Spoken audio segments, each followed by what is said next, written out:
Palestine-Israeli armored tanks arrived in the center of Rafah for the first time since the beginning of its genocidal war against Gaza. In Brazil, flooding continues in the state of Rio Grande do Sul due to heavy rainfall in the southern region. In Argentina, teachers in the province of Misiones continue for the third week to strike, demanding salary increases and better working conditions. Hello, welcome from the south. I'm Luis Alberto Matos from teleSUR Studios in Havana, Cuba. We begin with the news.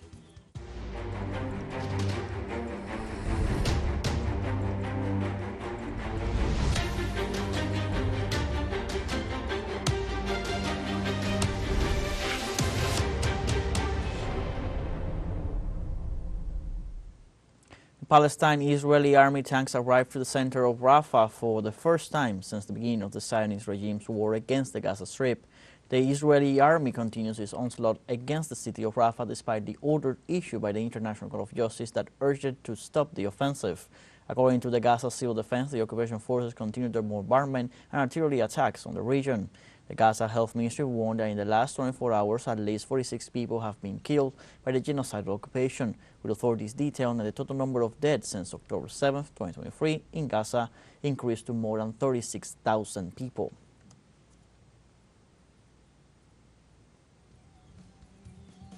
In this context, the United Nations Agency for Palestinian Refugees, UNRWA, denounced that Israel has forced the displacement of more than 1 million people from Rafah in the last few days.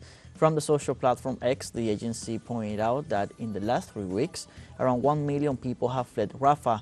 This happened with nowhere safe to go and amid shelling, lack of food and water, piles of debris and inadequate living conditions. Day after day, providing assistance and protection is becoming almost impossible. A ceasefire is required now.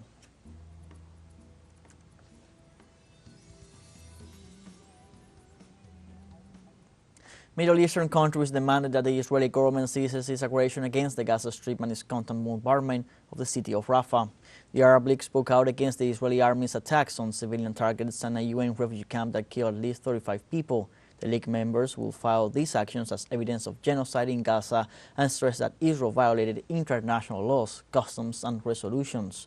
The UN representatives underscored that Tel Aviv must be held accountable for war crimes and comply with the measures dictated by the International Court of Justice, and asserted that the immediate and decisive intervention of the international community is necessary. European Union foreign ministers unanimously agreed on Monday to call for an association council with Israel to discuss the country's compliance with its human rights obligations under the EU-Israel trade deal, also known as the Association Agreement. The bloc also intends to use the meeting to confront Netanyahu's government about its compliance with Friday's ruling by the International Court of Justice, which ordered Israel to halt its intended military offensive in the city of Rafah. The move comes 3 months after Spanish Prime Minister Pedro Sánchez and former Prime Minister of Ireland Leo Varadkar first made a plea for the urgent review of the EU-Israel Association Agreement, citing serious concerns over Israel's military campaign in Gaza and potential violations of human rights and international law. Killing and burning more than 40 people, among them many children. You can imagine how horrified we are, all of us, for these such events. The ICJ is the highest court of the United Nations system. All members of the United Nations have the obligation to comply with these decisions. We at the European Union, we have been built from the ruins of the Second World War and been always a strong supporter of the International Court of Justice. On Tuesday, Spanish Prime Minister Pedro Sánchez officially recognized the state of Palestine, thus joining the decision also taken by more than 140 countries. I stand before you all to inform you that at today's meeting of the Council of Ministers, the government of Spain will approve the official recognition of the State of Palestine.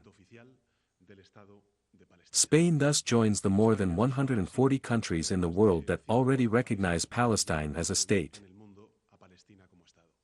A historic decision that has only one objective, and that is to contribute to Israelis and Palestinians to achieve peace. The Spanish Prime Minister asserted that the decision is in line with the two-state solution as the only way to achieve peace in the Middle East. The recognition of the State of Palestine is not only a matter of historical justice for the legitimate aspirations of the Palestinian people. It is an urgent necessity if we all want to achieve peace. It is the only way to move towards a solution that we all recognize as the only possible way to a peaceful future. That of a Palestinian state living side by side with the State of Israel in peace and security. Meanwhile, in Paris, over 10,000 protesters rallied on Monday against the latest massacre perpetrated by Israel in a refugee camp in Rafah. Following the latest news concerning the death of over 40 refugees in Rafah, the Paris citizens expressed their sympathy for the Palestinian people and accused the government of Benjamin Netanyahu of promoting hatred and genocide in the Gaza Strip against innocent people, women, the elderly, and children. Demonstrators settled near the Israeli embassy until the police repressed them by using tear gas to scatter the crowd.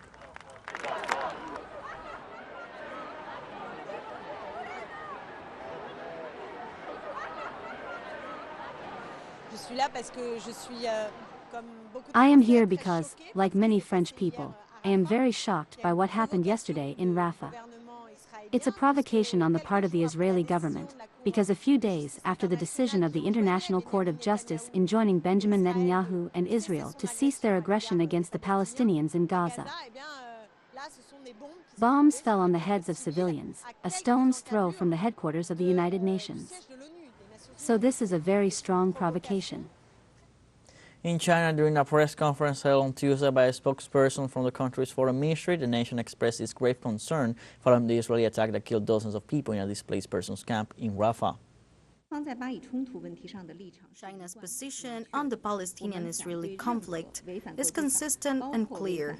We oppose any action that violates international law, including international humanitarian law. We ask all parties to protect civilians and civilian facilities and strongly urge Israel to heed the call of the international community and stop the offensive under Rafah. The world needs to work together to de-escalate and end the humanitarian crisis in Gaza. Former U.S. President candidate for re-election Donald Trump threatened to deport foreign students to take part in anti-Israel protests. Trump said he would do so once he gets re-elected at the end of the year and described pro-Palestinian protesters as agents of a radical revolution.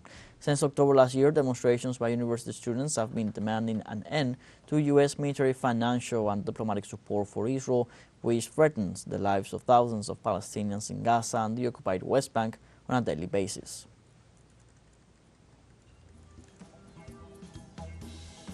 Let's take a short break, but remember you can join us on TikTok at teleSUR English, where you'll find news in different formats, news updates, and much more. Those stories coming up. Stay with us.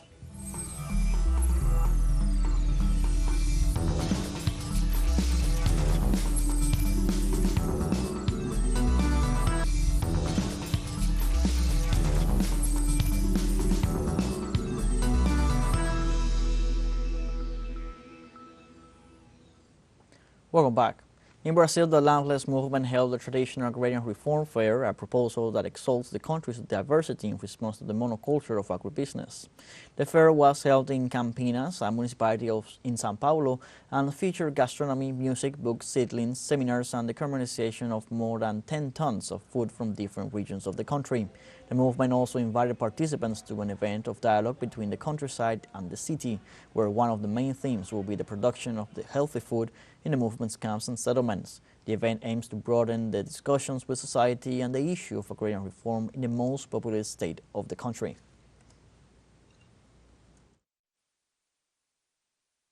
La Feria de la Reforma Agraria. The Agrarian Reform Fair in Sao Paulo, the first one to be held here in the cultural space of Campinas. It is a very important experience because we brought to the fair more than 250 different products, 10 tons of food, 12 kitchens with diverse cuisine from all the regions of the state of Sao Paulo, 25 large cultural activities and a significant turnout from the population.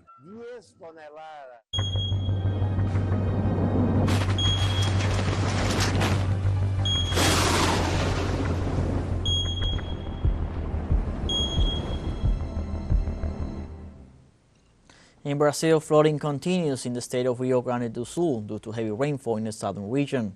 The persistent rains and south wind have caused an important increase in the water levels in the state. Also in the capital, Porto Alegre, residents of the Anchieta neighborhood are demanding solutions from the city mayor's office in view of the flooding scenarios suffered by the community. Rainfall records in Porto Alegre were broken this month of May. For the first time, the capital city registered more than 500 millimeters of rain in only 30 days, reaching 44% of the rainfall registered in a whole year.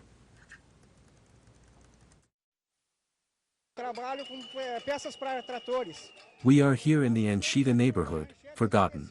The mayor's office forgot this neighborhood. We have been unable to enter the company for more than 24 days, water came in and we lost everything. We are a small company working to survive and we have no work. We need someone to come and tell us what we are going to do because everything is at a standstill. There is a problem in the pumping station and the water is coming back through the channel that should be the outlet. So the pumping station is flooded and that makes it difficult to install the pumps. But we are here with the community trying to find all the alternatives to isolate the pumping station, install the engines and pump the water. In this context, Brazilian President Luiz Inácio Lula da Silva announced the donation of 2,000 tons of meat for the victims of heavy rains and floods in the state of Rio Grande do Sul. On the social platform X, Lula affirmed that the initiative came from businessmen of the sector who responded to a request made by the government and that it is also proof that the country has a solution. The president assured that this meat will be made available to those who need it and will help the soup kitchens in this moment of need. According to the last civil defense report, the floods left 170 dead, 53 missing, 806 injured, and more than 2.3 million people affected.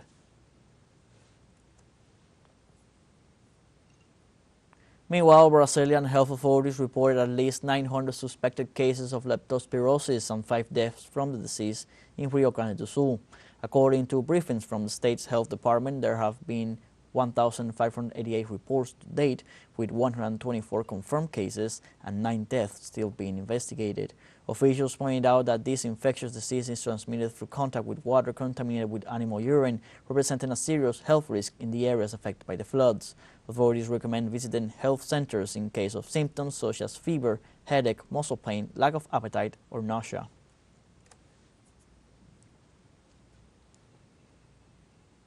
On Monday, the health secretary of the state of Nuevo León in northern Mexico confirmed that the heat wave currently affecting the country has left at least 4 people dead.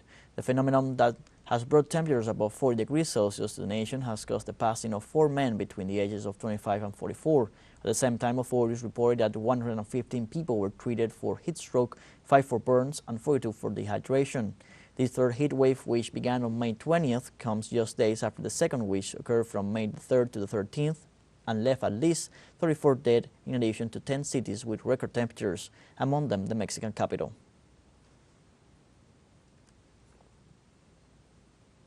The Meteorological Office of Pakistan revealed that temperatures exceeded 52 degrees Celsius in the southern province of Sindh on Monday.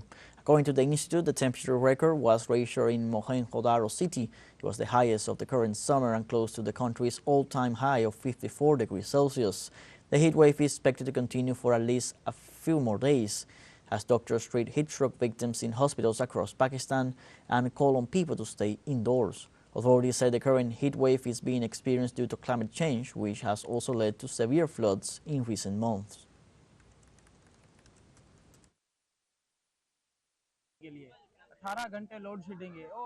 We're here to bathe and save ourselves from this extreme heat. The temperature here is around 49 degrees Celsius. We've had 18 hours of blackouts in our homes. The ones we voted for, our legislators have generators in their houses. We feel humiliated. The canal water is the only option we have to keep cool. On Tuesday, a mild storm continues wreaking havoc in India as a quarry collapsed in Mizoram state, causing about 12 deaths so far, according to government authorities. Police Director General Anil Shukla informed heavy rainfalls hampered rescue efforts in the quarry. In this context, President Draupadi Murmu expressed his support and his condolences on social media, and the Chief Minister of Mizoram offered compensation to the families of victims from the landslide. The Indian Meteorological Department had forecasted heavy rainfalls over parts of West Bengal and northeastern states, so the authorities were on notice to counter emergency situations. We now have a fun short break coming up, but before we invite you to join our WhatsApp community for our English-speaking audience. You can scan the QR code on screen to join directly and share the link to reach more people. Constant news coverage of Latin America and the Caribbean, as well as the rest of the world. Stay connected and informed with teleSUR. Fun short break, don't go away.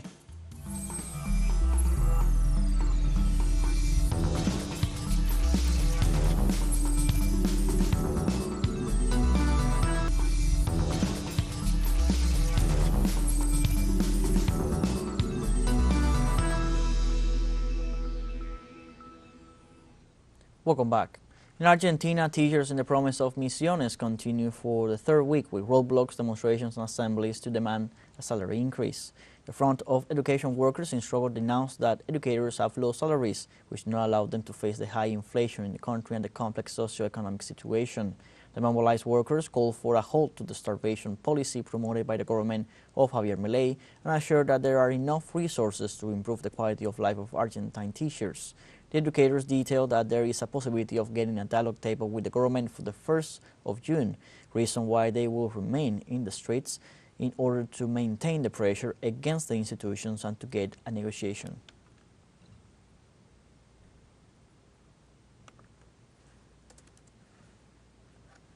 Also in Argentina, the government of Javier Milei removed energy subsidies, which led to increase in prices of electricity and gas.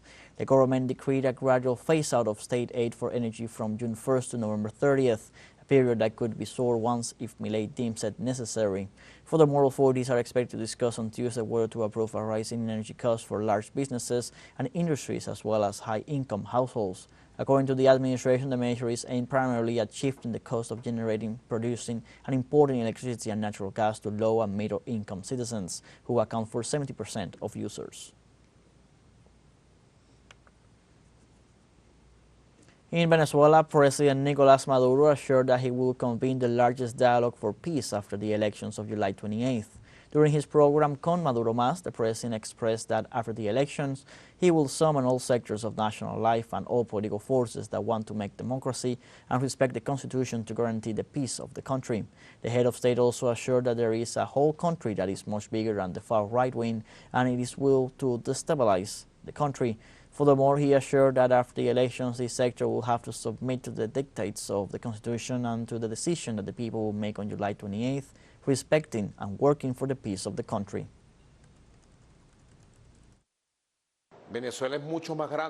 Venezuela is much bigger than that recalcitrant right wing of extremists. Venezuela has wonderful sectors that have emerged in the heat of these years of struggle. There is a new Venezuela, a new identity, a more proactive, persevering, constructive, creative, innovative Venezuela has emerged. And I have extended my hand and I will summon them to the greatest dialogue that has ever been held for peace, stability, economic growth, for a new model of society. In the Ecuadorian municipality of Duran, authorities reported a blast near the municipal on Monday, the latest in a series of attacks in the country. In an official statement, the mayor's office denounced the acts, including another attempted explosion of a vehicle in the vicinity of the town, as well as an armed attack on the offices of the Transit Authority. In both incidents, authorities responded immediately and registered significant material damage, but no injuries or death. On videos posted on social media, residents of the municipality were able to record the aftermath and damage caused by this new act of violence.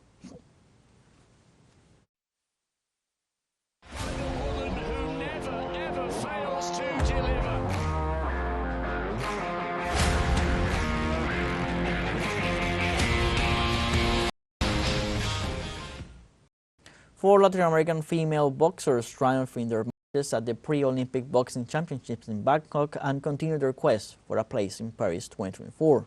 In the division, Colombia cheerleaders Orozcos defeated Ainur Rayaveva of Azerbaijan 3-0, while Venezuelan Marielis Iriza defeated Vietnamese Diem Kyun Liu 5-0. Mexican Citlali Vanessa Ortiz dominated Australian Deanne Reid by unanimous decision. And finally, the Brazilian Viviane Pereira won by split vote 4-1 against United States boxers Naomi Graham. This tournament, the last boxing qualifier for the 2024 Olympic Games in Paris, will be held until June the 2nd.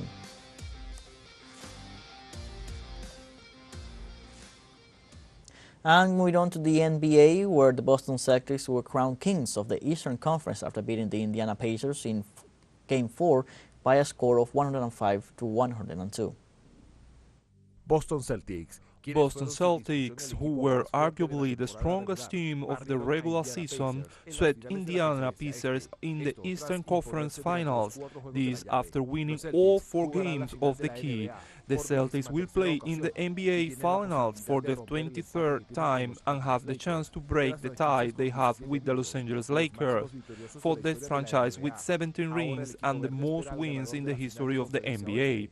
Now the Green Team awaits the winner of the Western Conference Finals, where the Dallas Mavericks leads the series 3-0 over the Minnesota Timberwolves. We are come to the end of this news brief. You can find these and many other stories on our website at telesurenglish.net. So join us on social media, Facebook, X, Instagram, Telegram, and TikTok.